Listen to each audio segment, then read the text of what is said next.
Je suis né à Melbourne, en Australie, en 1982, et mes parents n'imaginaient absolument pas que je viendrais au monde sans bras ni jambes.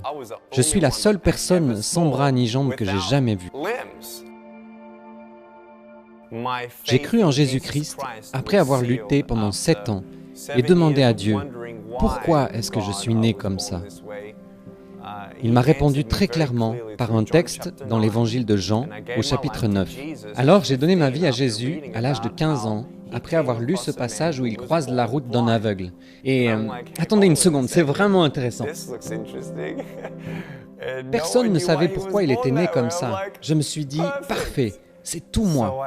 Donc j'ai lu dans l'évangile de Jean, au chapitre 9 et au verset 3, où Jésus dit que c'est arrivé afin que les œuvres de Dieu soient révélées en lui. Je me suis dit, « Waouh! Dieu, si tu avais un plan pour l'homme aveugle, tu en as aussi un pour moi. » C'était le début de ma relation personnelle avec Jésus. Des groupes de jeunes, des églises ont commencé à me solliciter. Partout, des portes se sont ouvertes pour que je puisse donner mon témoignage. J'ai parlé devant 300 lycéens. Au bout de 3 minutes, la moitié des filles s'étaient mises à pleurer. L'une d'elles, au milieu de la salle, les larmes aux yeux, a levé la main et dit « Je suis vraiment désolée de vous interrompre, mais est-ce que je peux venir pour vous prendre dans mes bras ?» Devant tout le monde, elle s'est avancée et m'a prise dans ses bras. Elle a pleuré sur mon épaule et m'a murmuré à l'oreille. Jamais une personne ne m'a dit qu'elle m'aimait. On ne m'a jamais dit que j'étais merveilleuse comme je suis. Je n'arrivais pas à y croire. Cela a changé ma vie. À cet instant, j'ai compris que Dieu se servait de moi pour lui faire du bien. Ce n'était pas par mes paroles ou par ma force, mais c'était Dieu. Et mon cœur s'est enflammé de passion. C'était vraiment impressionnant de voir une personne transformée pour toujours.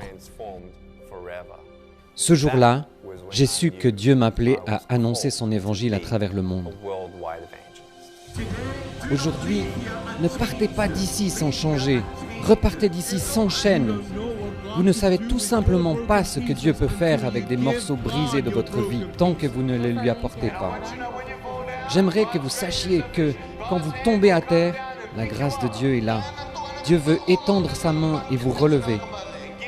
Laissez-vous secourir. Durant les 7 premières années de mon ministère, Dieu m'a ouvert des portes qui m'ont conduit à parler 2000 fois dans 44 pays sur 6 continents. Des campus universitaires comptant 40 000 étudiants en Chine, en passant par l'Inde, où j'ai parlé à des victimes de l'esclavage sexuel, et à une foule de 110 000 personnes réunies dans la jungle. Puis l'Indonésie et l'Asie du Sud-Est, la Colombie et le Costa Rica, où j'ai pris la parole lors de conférences internationales et pu voir les dirigeants consacrer leur pays au Seigneur Jésus. La Corée, où j'ai abordé le thème de la dépression et du suicide devant un public de jeunes, jusqu'en Europe de l'Est et notamment en Serbie, en Slovénie et en Croatie.